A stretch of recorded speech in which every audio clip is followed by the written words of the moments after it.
Puji Tuhan Bapak Ibu Saudara, hari ini saya membawa satu tema dengan judul permintaan yang dikabulkan. Di tengah pandemi sekarang ini banyak kesusahan yang terjadi, khususnya kesusahan ekonomi. Tidak sedikit orang memilih jalan pintas dengan melakukan tindakan kriminalitas. Bapak Ibu Saudara, padahal tindakan tersebut tidaklah pantas, apalagi kalau dilakukan oleh orang-orang beragama yang mengajarkan moralitas. Nah Bapak Ibu Saudara, apa pilihan kita di tengah pandemi sekarang ini? Di tengah kesusahan yang terjadi, apa yang Bapak Ibu Saudara pilih? Bapak Ibu, tidak sedikit pasangan rumah tangga yang sharing kepada kami sebagai gembala, yang mengenal kami, menceritakan banyak sekali kesusahan yang terjadi di tengah-tengah pandemi ini. Ada persoalan pernikahan, ada persoalan ekonomi, ada persoalan usaha dan sebagainya. Nah Bapak Ibu Saudara, apa pilihan kita di tengah pandemi sekarang ini? Bapak Ibu, umumnya kita orang Kristen memilih untuk meminta pertolongan kepada Tuhan melalui doa kita. Betul Bapak Ibu Saudara, umumnya kita orang Kristen atau orang-orang beragama lah ya, boleh juga. Tapi umumnya orang Kristen yang dia pilih di tengah kesusahan, di tengah pandemi ini, biasanya meminta pertolongan Tuhan melalui doa. Nah Bapak Ibu Saudara, tapi apa yang terjadi? Kesusahan baru muncul, yaitu doa-doa kita belum dikabulkan oleh Tuhan. Betul Bapak Ibu Saudara, di tengah kesusahan pandemi ini Bapak Ibu Saudara, kita sudah memilih pilihan yang tepat. Meminta pertolongan kepada Tuhan melalui doa. Tapi yang terjadi justru masalah baru muncul, kesusahan baru muncul. Menantikan jawaban doa atau doa-doa yang belum dikabulkan Tuhan. Permintaan yang belum dikabulkan Tuhan. Wah Bapak Ibu Saudara, menghadapi situasi seperti ini sekali lagi apa pilihan kita Bapak Ibu Saudara? Nah Bapak Ibu Saudara, di dalam Alkitab Matius 15 ayat 21 sampai 28. Ada seorang perempuan yang meminta pertolongan kepada Tuhan. Namun yang terjadi Bapak Ibu Saudara, bukan langsung dikabulkan permintaannya, justru sebaliknya. Kenyataan pahit harus dilewatinya. Mari kita baca Matius 15 ayat 21 sampai 28. Lalu Yesus pergi dari situ dan menyingkir ke daerah Tirus dan Sidon. Maka datanglah seorang perempuan Kanaan dari daerah itu dan berseru, "Kasihanilah aku ya Tuhan, anak Daud, karena anakku perempuan kerasukan setan dan sangat menderita." Bapak Ibu perhatikan secara emosional dari ibu ini.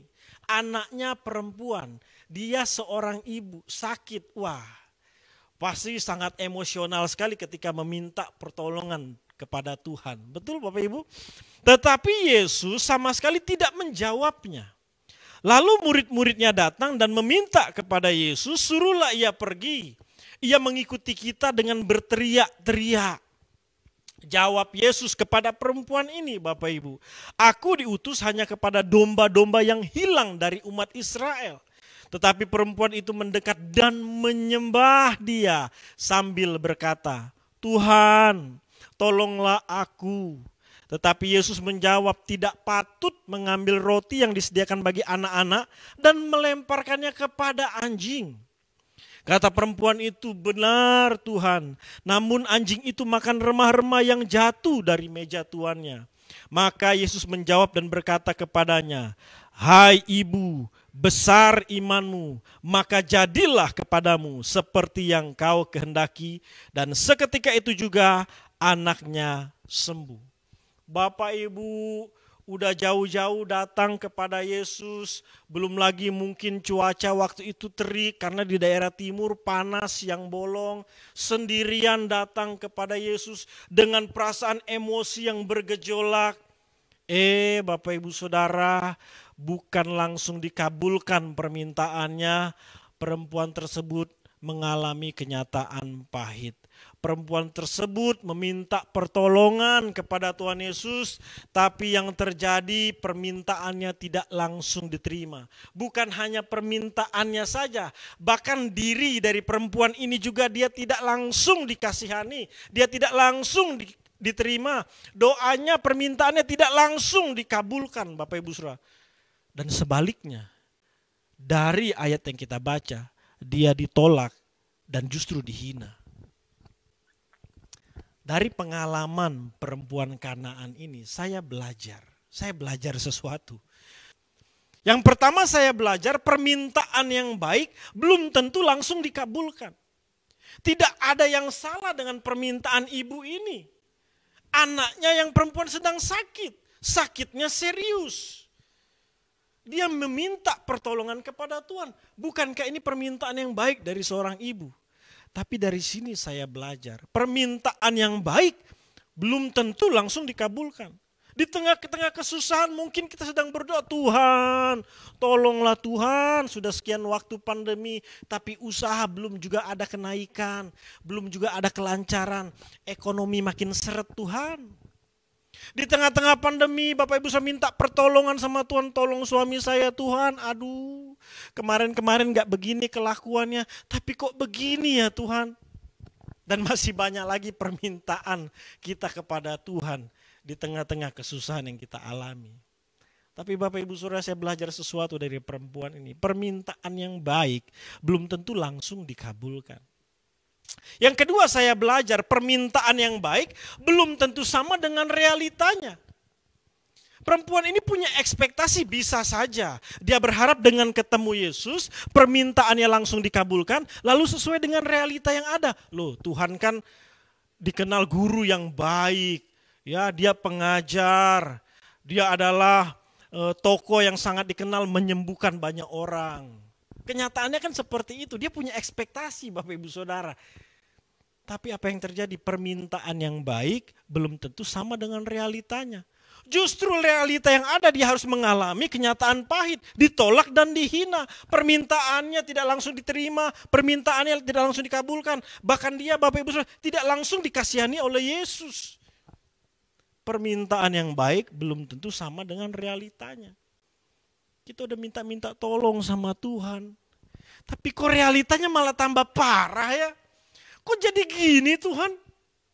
Bahkan tidak sedikit orang Kristen yang akhirnya mempertanyakan keberadaan Tuhan. Mana Tuhan? Mana katanya kuasa doa? Mana katanya firman Tuhan yang menyembuhkan? Kok tidak sesuai dengan kenyataannya? Yang kedua saya belajar, permintaan yang baik belum tentu sama dengan realitanya. Yang ketiga, ini yang akan kita bahas bersama pagi hari ini Bapak Ibu Saudara. Permintaan yang baik akan dikabulkan jika ada perubahan. Saya ulangi, saya belajar 3 hal Bapak Ibu Saudara dari apa yang dialami oleh perempuan ini. Yang ketiga, permintaan yang baik akan dikabulkan jika ada perubahan. Bapak Ibu, sebenarnya apa tujuan Tuhan mengizinkan kenyataan pahit dialami oleh perempuan Kanaan ini? Tidak mungkin Tuhan Yesus pada waktu itu tidak punya tujuan untuk perempuan Kanaan ini. Saya percaya Tuhan Yesus sengaja mengkondisikan perempuan ini mengalami kenyataan pahit. Dan itu pasti punya tujuan. Pasti punya tujuan. Kalau hari ini apa yang kita alami sama seperti perempuan Kanaan ini. Tidak mungkin Tuhan tidak punya tujuan atas hidup kita. Apalagi kita adalah orang-orang yang dipilih Tuhan. Beberapa waktu lalu saya sudah mengulangi bahwa kita adalah orang-orang yang dipilih Tuhan. Sama seperti bangsa Israel. Dari sekian bangsa pada waktu itu hanya bangsa ini yang dipilih Tuhan. Dari sekian miliar orang yang ada hari ini, kita dipilih Tuhan. Apalagi orang-orang yang dipilih Tuhan. Tidak mungkin Tuhan tidak punya tujuan mengizinkan kenyataan pahit terjadi atas hidup kita. Sama seperti perempuan ini, sebenarnya apa tujuan Tuhan Yesus pada waktu itu mengizinkan kenyataan pahit terjadi atas hidupnya. Yang pertama Bapak Ibu Saudara, Tuhan tidak hanya ingin mengabulkan permintaannya, tapi Tuhan ingin mengubahkan imannya.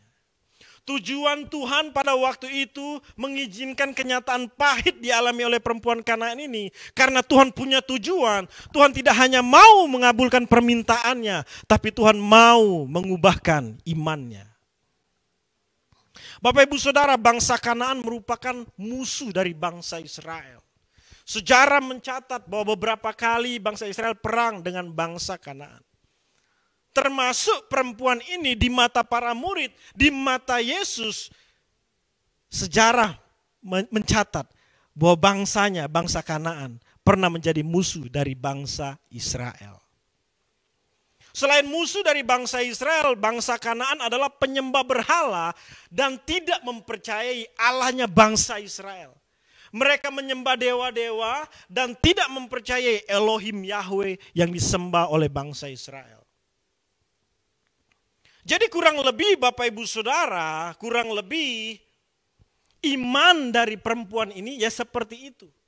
Apa yang dia percaya ya seperti itu. Sesuai dengan ciri-ciri atau latar belakang bangsanya. Makanya Bapak Ibu Saudara tidak heran ketika Yesus mengatakan, aku diutus kepada domba yang hilang yaitu Israel. Perkataan ini sama dengan aku tidak diutus untuk bangsa Kanaan. Bangsa Kanaan bukan bangsa pilihan Allah. Malahan musuhnya bangsa Israel. Tidak heran Yesus mengatakan itu untuk perempuan Kanaan ini. Karena latar belakang dari bangsa Kanaan, mereka adalah musuhnya Allah, musuhnya bangsa Israel, penyembah berhala dan tidak mempercayai Elohim Yahweh. Seperti itulah iman dari perempuan Kanaan ini. Tapi justru melalui kenyataan pahit yang dialami perempuan Kanaan ini, imannya diubahkan. Imannya diubahkan. Tuhan tidak hanya berurusan dengan permintaannya saja, Tuhan tidak hanya berurusan dengan permintaannya saja, tapi Tuhan berurusan dengan imannya, dengan apa yang dia percayai, dengan apa yang ada di pikirannya yang pikirannya percayai. Tuhan berurusan dengan perempuan ini, Bapak Ibu Saudara. Dan ketika Yesus menolak dia, aku enggak diutus untuk domba-domba yang seperti ini. Aku hanya diutus kepada domba Israel. Bapak Ibu Saudara, kalau saja pada waktu itu Tuhan Yesus langsung menjawab permintaan dari perempuan Kanaan ini, iman perempuan Kanaan ini tidak pernah diubahkan. Kalau saat itu Tuhan Yesus langsung mengabulkan permintaan perempuan Kanaan ini, maka perempuan Kanaan ini tidak pernah mengalami perubahan iman. Kenapa saya katakan perubahan iman? Di akhir dari kisah ini, Tuhan Yesus sendiri yang mengatakan kepadanya, ibu, besar imanmu. Imanmu, kamu punya iman yang besar dibandingkan dengan orang-orang yang ada pada waktu itu. Wow. Saya juga agak kaget Bapak Ibu Saudara. Kenapa Bapak Ibu Saudara? Inilah iman yang benar. Inilah iman yang besar itu Bapak Ibu Saudara. Langsung ada perubahan Bapak Ibu Saudara. Dan perubahan ini dibuktikan dari perubahan paradigma. Iman yang besar Bapak Ibu dibuktikan melalui perubahan paradigma.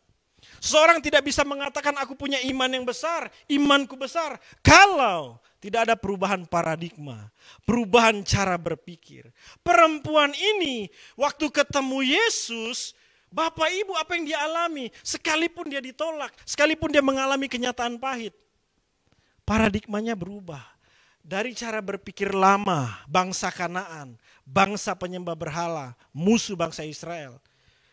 Paradigma diubah Bapak Ibu. Langsung dia menyembah Tuhan Yesus. Alkitab mencatat, waktu sehabis ditolak, dia nggak banyak tanya, nggak banyak alasan. Saat itu saya yakin paradigmanya berubah. Langsung dia menyembah Tuhan Yesus.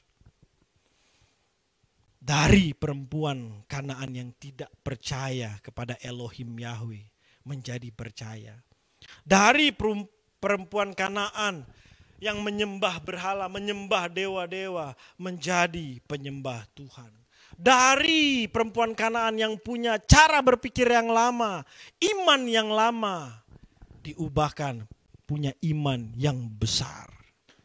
Bapak Ibu, iman yang besar selalu dan harus dibuktikan melalui perubahan paradigma seperti yang dialami oleh perempuan Kanaan ini. Yesus tahu pada saat dia bertemu dengan Yesus, dia sudah mulai berubah. Dia merubah imannya, merubah cara berpikirnya. Dan diekspresikan Bapak Ibu Saudara melalui penyembahannya. Wow, saya pikir ini luar biasa. Luar biasa. Nah Bapak Ibu Saudara, adalah cara berpikir yang salah jika di tengah pandemi ini, di tengah kesusahan yang kita alami. Kita berpikir bahwa yang membuat permintaan kita dikabulkan Tuhan adalah memperkatakan firman. Adalah membaca ayat-ayat tertentu. Adalah menaikkan doa-doa di waktu tertentu. Kenapa saya katakan salah, Bapak Ibu Saudara? Karena Bapak Ibu Saudara, yang membuat permintaan kita dikabulkan adalah perubahan cara berpikir kita. Perubahan paradigma kita. Ada orang-orang Kristen tertentu yang salah, Bapak Ibu Saudara, menurut saya. Ya, saya juga nggak tahu, yang pasti tidak lepas dari siapa yang mengajar dia. Saya pikir ini cara mengajar yang salah. Ayo jemaat, sebutkan beberapa ayat di firman Tuhan, imani ayat itu, perkatakan apa yang menjadi doamu, doamu dikabulkan. Loh Bapak Ibu Saudara, ayat firmannya tidak salah, ayat-ayatnya benar, tapi kalau dipraktekkan seperti ini, tanpa berubah cara berpikir, Bapak Ibu, Alkitab itu bukan jampi-jampian, ayat-ayat Alkitab bukan mantra, tapi ayat yang kita baca renungkan, lalu kita berubah cara berpikir kita. Jadi kalau ada orang Kristen di tengah-tengah pandemi, di tengah kesusahan yang dia alami, hanya memperkatakan firman, disebutkan beberapa ayat, diimani untuk supaya doa-doanya, permintaannya dikabulkan. Bapak Ibu, mohon maaf, kita sudah salah alamat, kita sudah salah jalan, kembali ke jalan yang lurus. Bahwa yang diutamakan dari peristiwa perempuan Kanaan ini, perubahan cara berpikir. Iman yang besar dibuktikan melalui perubahan cara berpikir. Jadi salah kalau kita berpikir seperti itu. Salah kalau kita berpikir bahwa di jam-jam tertentu kita menaikkan doa. Bahkan mohon maaf, ada orang-orang tertentu yang saya mau berdoa secara konsisten selama 30 hari. Naikkan doa yang sama. Kita berpikir dengan melakukan itu doa kita dikabulkan, permintaan kita dikabulkan. Mohon maaf Bapak Ibu Saudara. Tidak sedikit yang kecewa, saya sudah melakukan itu tapi kok tidak dikabulkan. Karena Bapak Ibu Saudara, yang membuat permintaan kita dikabulkan, yang membuat permintaan perempuan Kanaan ini dikabulkan adalah perubahan imannya. Yang dibuktikan melalui perubahan cara berpikirnya. Makanya Alkitab itu luar biasa. Dalam 2 Korintus 5 ayat 17 berkata, jadi siapa yang ada di dalam Kristus, ia adalah ciptaan baru. Yang lama sudah berlalu, sesungguhnya yang baru sudah datang. Ini apanya Pak yang baru? Rumah baru, mobil baru, doa yang baru dijawab? Bukan. Ini adalah paradigma yang lama sudah berlalu, cara berpikir yang lama sudah berlalu, cara berpikir yang salah sudah berlalu, cara berpikir yang baru sudah datang. Pikiran menggunakan pikiran Kristus. Makanya Bapak Ibu Saudara, saya tertarik dengan perempuan ini. Sangat tertarik dengan kisahnya. Saya belajar apa ya yang membuat doanya terkabul, permintaannya dikabulkan. Perubahan cara berpikir. Perubahan iman yang dibuktikan melalui perubahan cara berpikir. Apa yang salah dengan cara berpikir kita belakangan ini? Cara kita menilai Tuhan, cara kita menilai keadaan, cara kita menilai seseorang, kita gunakan dengan pikiran yang salah Bapak Ibu Saudara. Saya pastikan itu menghalangi permintaan kita dikabulkan. Tapi pada saat kita meminta pertolongan kepada Tuhan, mari Bapak Ibu Saudara, kita uji dengan serius. Kita perkarakan dengan serius. Tuhan, adakah cara berpikirku yang salah selama ini? Adakah cara berpikir lama yang belum kutinggalkan saat ini? Sampai yang terdalam Tuhan, Engkau yang selidiki, Engkau yang tahu. Bapak Ibu, mungkin orang lain tidak tahu apa yang ada di pikiran kita. Apa yang kita percayai, tidak banyak orang tahu. Tapi di hadapan Tuhan tidak ada yang tersembunyi. Tak tersembunyi kuasa Allah, kalau lain ditolong saya juga. Tangannya terbuka menunggulah, tak tersembunyi kuasa Allah. Dia tidak mungkin tidak tahu apa yang ada di pikiran kita. Mari kebenaran firman Tuhan pagi hari ini mengubah kita Bapak Ibu Saudara. Cara berpikir yang salah kita tinggalkan, yang baru sudah datang. Oh, Filipi mencatat, segala yang baik, segala yang benar, sedap didengar, pikirkan semua itu. Jadi di tengah-tengah situasi sekarang ini, pandemi, kesusahan, kita bisa lewati karena apa? Cara berpikir kita diubahkan, Bapak Ibu Saudara. Iman kita yang dibuktikan melalui perubahan cara berpikir. Wah, kita bisa melewatinya, Bapak Ibu. Amin, Bapak Ibu Saudara. Baik, yang kedua Bapak Ibu Saudara, kenapa Tuhan Yesus sengaja atau mengkondisikan perempuan Kanaan ini mengalami kenyataan pahit? Kalau yang pertama, karena Tuhan tidak hanya ingin mengabulkan permintaannya, tapi Tuhan ingin mengubahkan cara berpikirnya, mengubahkan imannya. Yang kedua, Tuhan bukan hanya ingin menyelesaikan masalahnya, tapi Tuhan juga ingin menyelesaikan karakternya. Pada saat perempuan ini meminta pertolongan kepada Tuhan, Tuhan bukan hanya ingin menyelesaikan masalah yang dia hadapi, tapi Tuhan juga ingin menyelesaikan karakternya. Bapak Ibu, saya baca beberapa referensi, bangsa Kanaan adalah bangsa yang terkenal dengan sebagai bangsa yang ahli dalam melaut. Selain itu mereka juga bangsa yang terkenal sebagai ahli dalam berdagang. Jadi luar biasa sebenarnya bangsa Kanaan ini. Mereka terkenal sebagai bangsa yang ahli dalam melaut dan ahli dalam berdagang. Nah Bapak Ibu, saya sedikit berimajinasi membayangkan kalau ditinjau dari perspektif yang negatif atau hal yang umum, yang salah, yang jelek gitu Bapak Ibu Saudara ya. Saya berimajinasi seperti apa ya kira-kira karakter dari Kanaan ini. Seperti apa karakter dari bangsa Kanaan ini. Mereka orang-orang yang melaut, sekaligus mereka juga adalah pedagang. Saya coba berimajinasi sedikit di hadirat Tuhan, saya pikirkan. Kalau ada satu bangsa yang ahli melaut dan juga ahli dalam berdagang. Kalau ditinjau dari sisi yang kurang baik, seperti apa karakternya. Saya mencatat ada 3 hal. Kurang lebih Bapak Ibu Saudara, mungkin lebih dari ini, tapi kurang lebih ada 3 hal. Yang pasti yang pertama mereka keras. Karena orang-orang yang ada di laut itu yang biasa melaut itu keras. Mereka biasa menghadapi badai, mereka tidak takut terhadap gelombang dan sebagainya. Jadi karakternya terbentuk keras. Belum lagi di laut itu suara nggak bisa bisik-bisik, harus keras. Dan itu membentuk karakter mereka. Dan mohon maaf Bapak Ibu Saudara, di beberapa tempat yang dekat laut, rata-rata bukan cuma suara yang keras, tapi karakternya juga keras. Seperti itulah karakter bangsa Kanaan. Selain itu licik, namanya juga pedagang. Nggak ada pedagang yang nggak licik kalau ditinjau dari sisi yang kurang baik. Tidak semua pedagang licik. Tapi kurang lebih seperti itulah karakter bangsa Kanaan. Dan sombong, namanya juga ahli dagang, ahli melaut. Betul nggak Bapak Ibu Saudara? Saya percaya kurang lebih karakter ini dimiliki juga oleh perempuan Kanaan ini. Karena di dalam bangsanya karakter itu sudah terbentuk. Kalau mau melihat karakter sebuah negara, lihatlah karakteristik dari pemimpinnya Bapak Ibu. Kalau mau lihat karakteristik di sebuah keluarga, lihatlah siapa yang memimpin keluarga itu. Kalau mau melihat karakteristik dari sebuah gereja, lihatlah siapa yang menjadi gembalanya. Dari situ kita bisa menilai seperti apa karakter orang-orang yang dipimpin.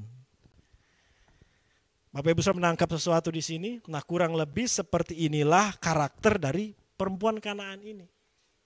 Nah ketika dia datang kepada Yesus, bukan kenyataan yang baik yang dia alami, justru kenyataan pahit. Dia dihina, dia ditolak. Dengan karakter yang seperti itu Bapak Ibu Saudara, dihina ditolak, umumnya orang akan memberontak, akan marah. Saya sudah jauh-jauh datang dengan persoalan yang ada, sendirian lagi, saya seorang ibu, seorang perempuan, justru saya ditolak, dihina. Umumnya Bapak Ibu Saudara, siapapun kita akan marah. Kita akan merasa geram dan memberontak. Tuhan seperti apa yang modelnya begini? Tapi Bapak Ibu Saudara, justru Tuhan mengizinkan kenyataan pahit dialami oleh perempuan ini. Tuhan bukan hanya mau menyelesaikan masalahnya dia, tapi Tuhan juga mau menyelesaikan karakternya. Dari perempuan yang punya karakter seperti bangsa Kanaan, keras kepala, licik dan sombong, jadi perempuan yang lembut hatinya, yang tulus dan rendah hati. Wow, saya waktu baca ini Terima kasih Tuhan untuk kebenaran ini. Banyak orang bingung, kenapa ya permintaanku belum dikabul-kabulkan juga sama Tuhan. Kenapa ya? Aku udah doa sekian waktu, tapi kok Tuhan gak kabulkan itu? Gak ada jawaban. Malah situasi tidak seperti yang aku harapkan. Dan sepertinya Tuhan tuh jahat banget deh. Mulai seperti itu Bapak Ibu. Mulai seperti itu. Padahal di balik kenyataan pahit yang dialami perempuan ini, Tuhan mau menyelesaikan karakternya. Dan inilah yang menarik perhatian Tuhan, yang menarik hati Tuhan untuk mengabulkan permintaan perempuan ini. Tuhan sampai puji perempuan ini, luar biasa. Tuhan puji perempuan ini. Tuhan apresiasi, respect sama perempuan seperti ini. Bangsa Kanaan, bangsa yang menjadi musuhnya bangsa Israel dengan karakter yang buruk, tapi mau Bapak Ibu Saudara diselesaikan karakternya. Bapak Ibu, nggak sedikit orang Kristen itu salah fokus, ya. Hanya fokus kapan ya doaku dikabulkan. Udah lama Tuhan berdoa kapan. Kebablasan nyanyi kapan. Ya enggak, kadang kita fokusnya kapan ya. Karena kalau aku hitung-hitung dari waktu, dari tanggal, udah lama loh aku meminta pertolongan sama Tuhan. Tapi kapan dikabulkannya?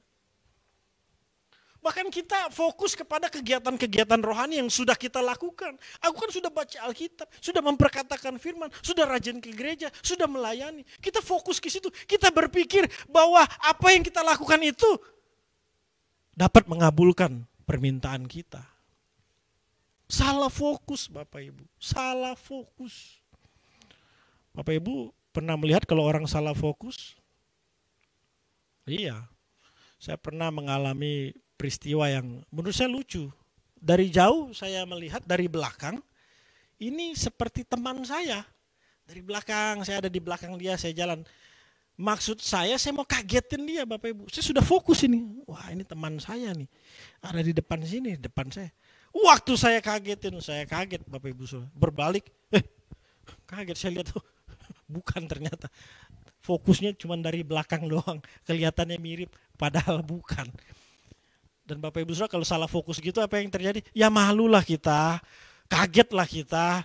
Untung orangnya nggak marah Bapak Ibu. Nah kalau orang Kristen salah fokus apa jadinya Bapak Ibu? Hanya fokus kapan ya dikabulkan, Aku kan sudah ini, aku kan sudah itu, sudah baca Alkitab, udah memperkatakan firman, udah pergi ke gereja dan sebagainya. Kapan ya? Salah fokus. Tidak ada yang salah sebenarnya dengan apa yang kita minta kepada Tuhan. Tuhan tahu kok kapasitas kita. Tidak ada yang salah dengan kita rajin melakukan kegiatan-kegiatan rohani. Tidak ada yang salah. Berdoa siang malam tidak ada yang salah. Tapi kalau fokus kita salah Bapak Ibu Saudara, maka jangan heran. Kok doa-doa kita belum dijawab ya? Kok permintaan aku belum dikabulkan ya? Karena Tuhan bukan hanya mau menyelesaikan masalah kita, tapi Tuhan mau menyelesaikan karakter kita juga Bapak Ibu. Seringkali Bapak Ibu yang menghalangi apa yang menjadi doa kita, apa yang menjadi permintaan kita untuk dikabulkan. Karakter kita yang belum beres.